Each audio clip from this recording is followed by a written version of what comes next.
Saludos, Napoleón.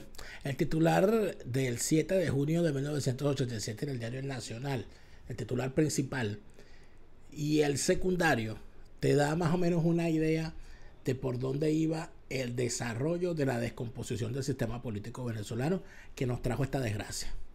Por un lado, un presidente que se creía más importante que su partido, por el solo hecho de haber sido secretario de organización, secretario general, y de haber orientado la acción de su partido hacia la victoria en unas elecciones que no solamente ganó ampliamente, sino que le permitió tener una holgada mayoría en las cámaras del Congreso, que le permitió prácticamente gobernar en solitario. Esa autosuficiencia ADECA durante el gobierno de Lucinchi causó un daño gravísimo al propio Partido de Acción Democrática, a la figura y a la majestad presidencial, al Estado, al aparato del Estado y al sistema político en pleno. Le causó problemas a su partido porque lamentablemente se colocó a la figura presidencial como el jefe máximo de ese partido, por encima inclusive de las instancias internas. Se terminó de evaluar las instancias internas de ese partido, cosa que no se logró recuperar nunca más, hasta el punto que se permitió la llegada a la secretaria general de un anodino personaje como Luis Alfaro Cero, con los resultados para todos conocidos.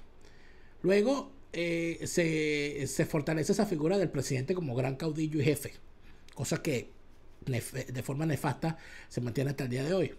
Y al sistema político le hizo un gravísimo daño porque el descreimiento en los partidos terminó siendo una de las fórmulas utilizadas por el chavismo para usarla contra el sistema. Y hablando mal de los partidos existentes, se elimina la posibilidad de que existan partidos mejores, porque el problema no son los partidos per se, sino los partidos que lamentablemente en el sistema político venezolano se habían empezado a descomponer. Por otro lado, vemos como en el titular secundario el principal partido de la oposición, que es COPEI, anuncia la elección de su candidato presidencial, y estamos hablando de junio del año 87, es decir, un año, más de año y medio antes de las elecciones, porque las elecciones se iban a realizar el 4 de diciembre, si no recuerdo mal, del año 88. Ellos estaban todavía en junio del 87, lo que quiere decir que ya con año y medio de antelación, con 2 años de antelación, se estaba pensando en el candidato presidencial. Eso de queda idea número uno, da idea de la estabilidad de un sistema ficticia, pero ahí estaba. ¿Por qué? Porque los partidos sabían que dentro de año y medio había elecciones y que por lo tanto yo tenía que tener un candidato y que ese candidato necesitaba suficiente tiempo para postularse, para presentarse y hacer su campaña.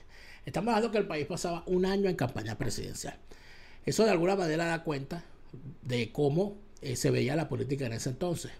Sin embargo, también nos deja claro cómo se dejó ese sistema político descomponer a la vista de todos, y de titular en titular nos daba pruebas de la lamentable marcha que tenía la nación en cuanto a su quehacer político, con políticos que se creían no solamente dueños de su partido, sino dueños también del país, y terminando finalmente todo eso en descomposición, y de esa descomposición surgió lamentablemente el chavismo.